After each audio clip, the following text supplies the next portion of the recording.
hermanos y amigos. Seguimos con el tema vivir con menos para vivir mejor. Y decíamos en el segundo apartado, segundo vídeo, que íbamos a ver un sistema basado en el hiperconsumo. Veamos. Para que este constante crecimiento económico se convierta en el motor del sistema, es necesario que una serie de valores, de formas de vida y de modelos de producción que no se dan en otras culturas, se hayan interiorizado como hegemónicos. Por poner un ejemplo,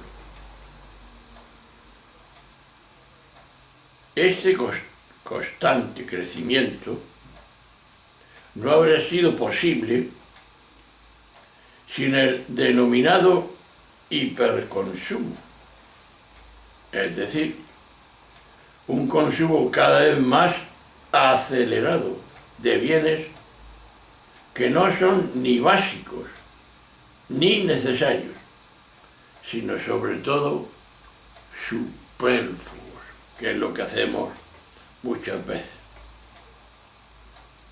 Tal hiperconsumo tiene sus motivaciones.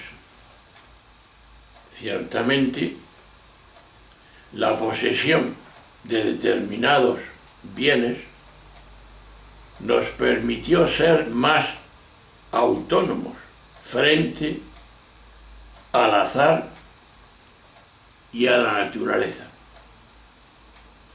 Nadie niega que la aparición de algunos aparatos tecnológicos que conocemos nos han liberado de tareas muy pesadas, cuya realización requería mucho tiempo y a la vez mucha fuerza.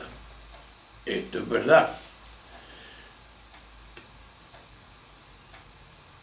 Pero también es cierto que si en un primer momento ello supuso una mayor autonomía,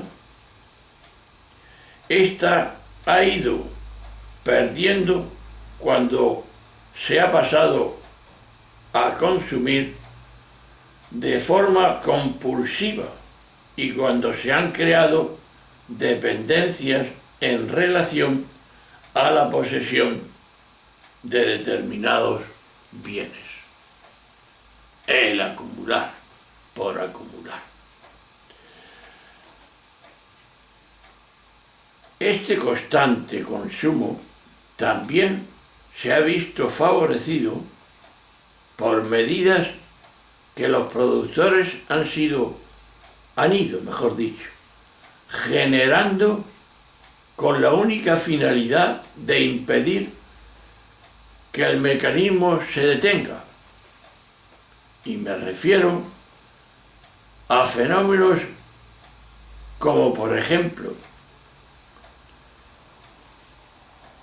la obsolescencia proclamada, productos con fecha de caducidad de fábrica, o la obsolencia psicológica potenciada por un marketing que presenta de manera progresiva nuevos productos con más pretensiones.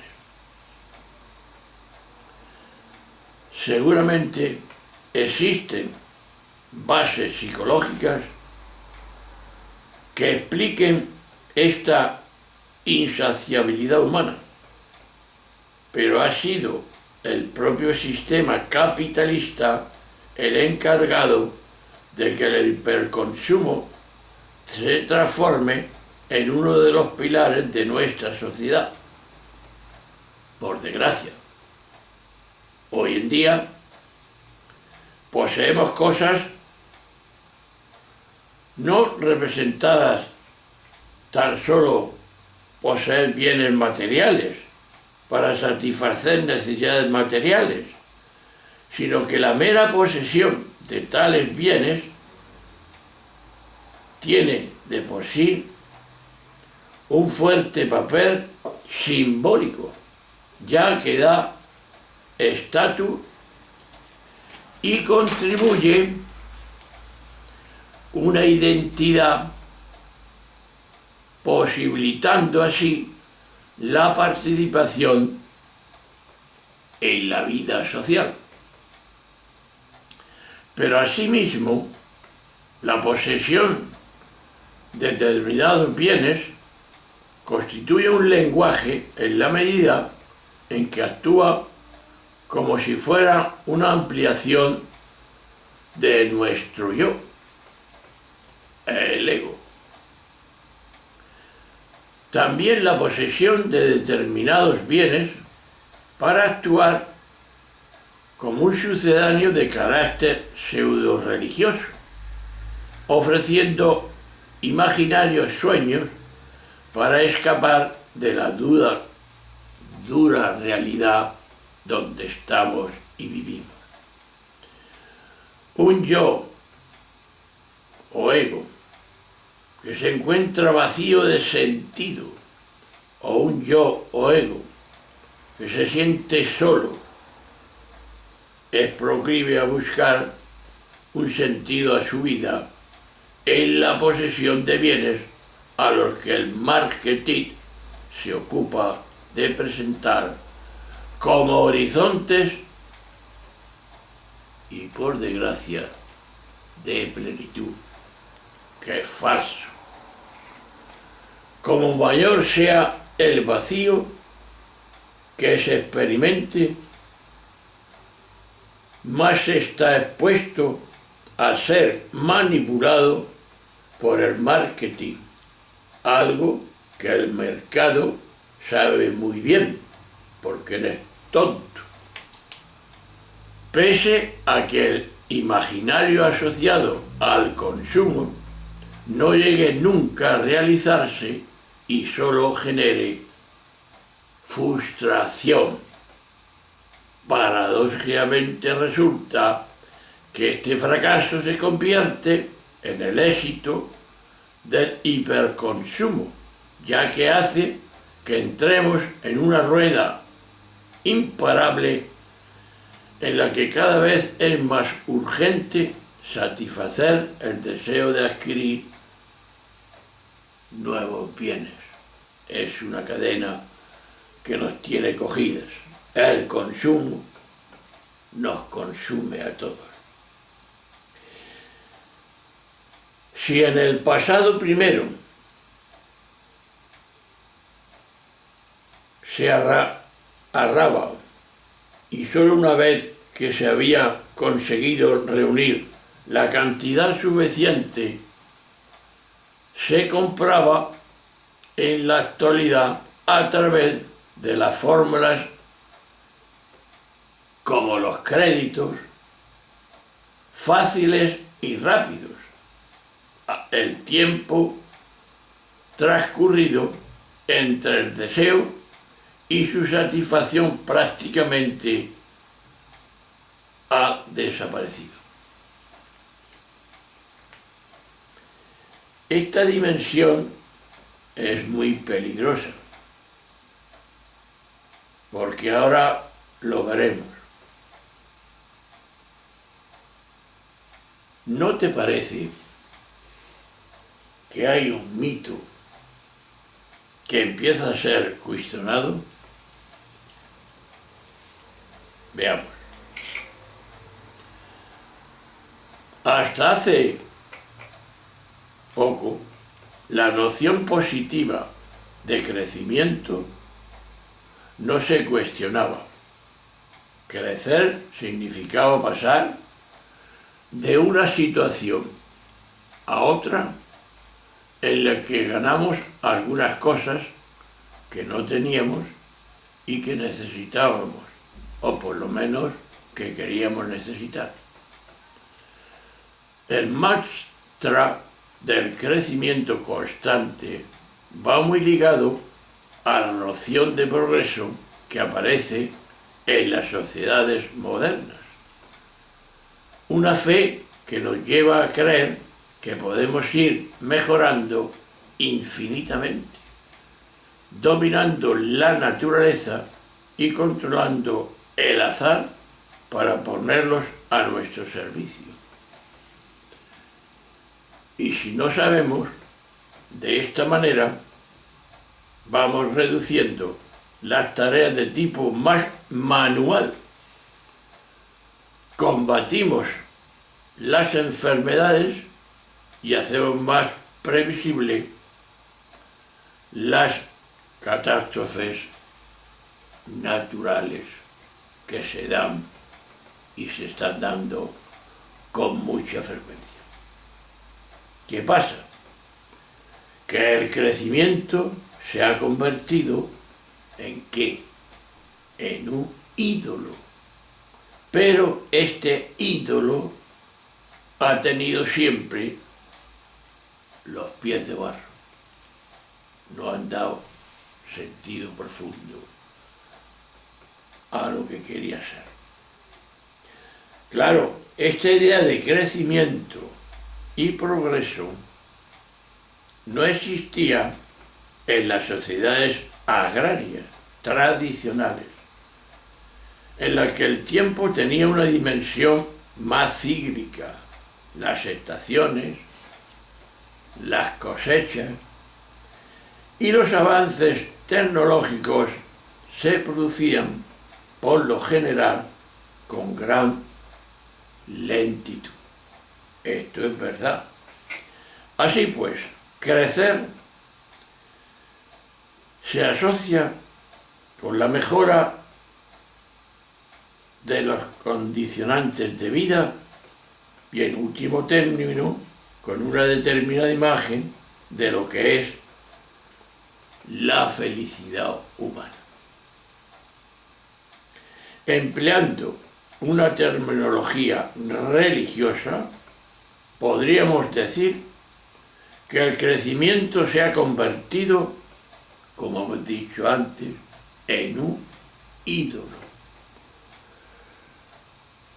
En Europa, en la época de la Revolución Industrial, el paradigma del crecimiento se impuso como respuesta a la emergencia provocada por la explosión demográfica y el aumento de las necesidades sociales, una situación a la que el modelo productivo de aquel momento no podía hacer frente. Por eso era lamentable este nuevo paradigma, que pasó de ser una respuesta de emergencia a consolidarse como un modelo de producción permanente que acabaría desembocando otra vez en el capitalismo tal como hoy lo conocemos.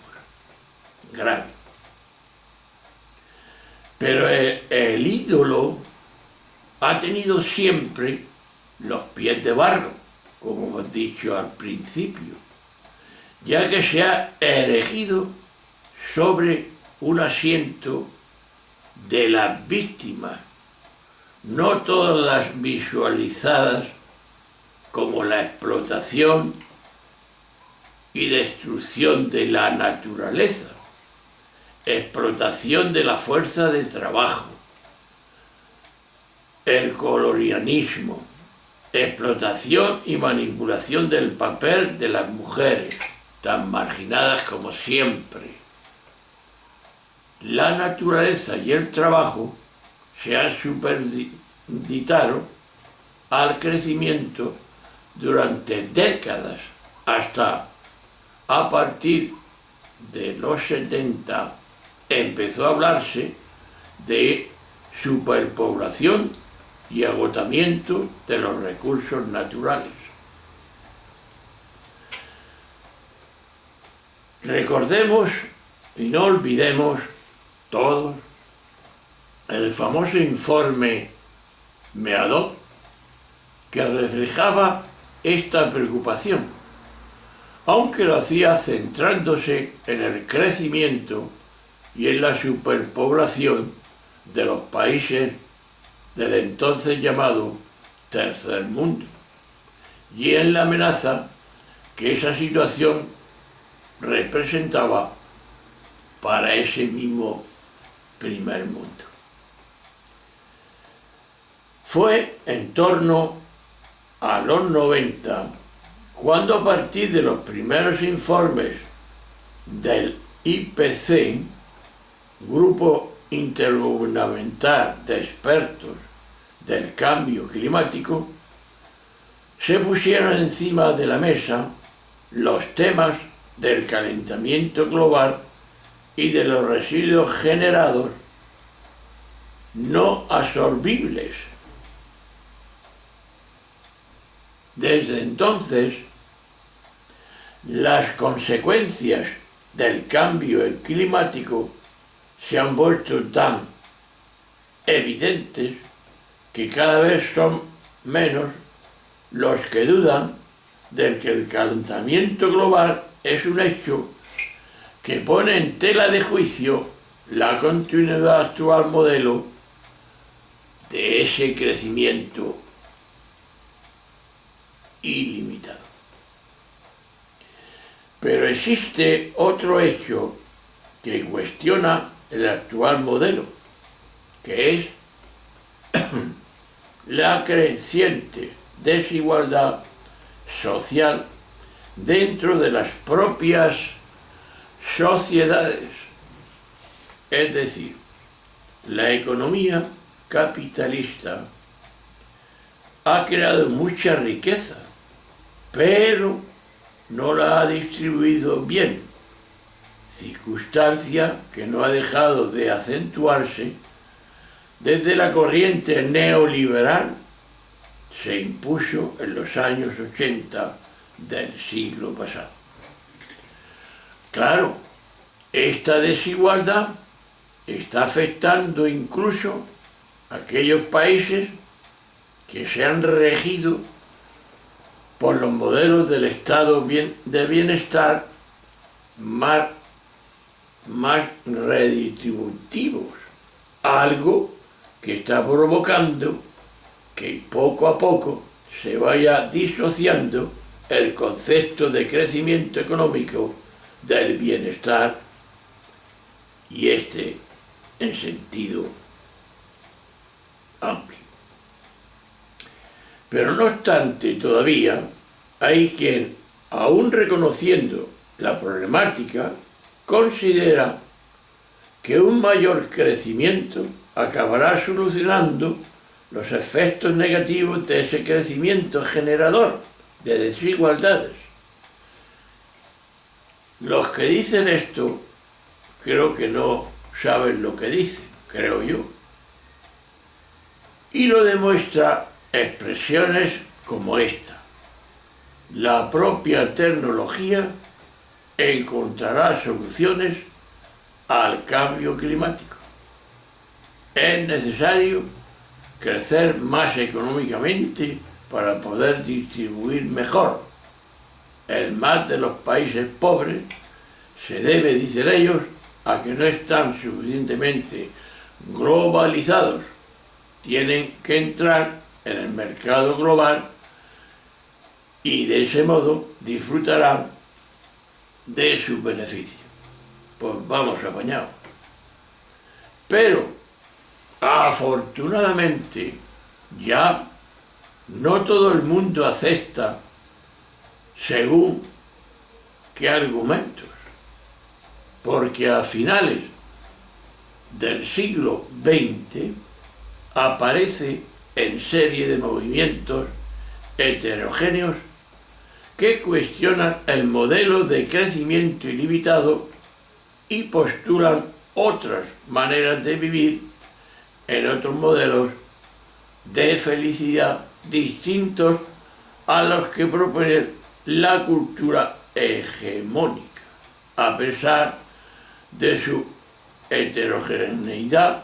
Entre ellos encontramos unos valores coincidentes y pese a que no son tecnófobos en sentido amplio, han dejado de crecer que las soluciones a la compleja crisis estén únicamente dentro del ámbito de respuestas que las nuevas tecnologías pueden ofrecer.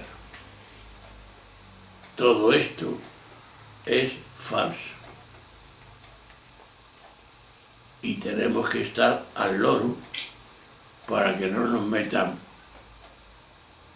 gato por liebre. Lo dejamos aquí para después hablar sobre los valores para crecer de una manera diferente. Diferente, como hemos expresado, que quiere y que hace el capitalismo. Así de claro. Pues bien, nos veremos en el próximo vídeo para ver que hay otros valores que pueden crecer de manera diferente a como hemos visto. Bueno, pues un abrazo, hasta luego, hasta siempre.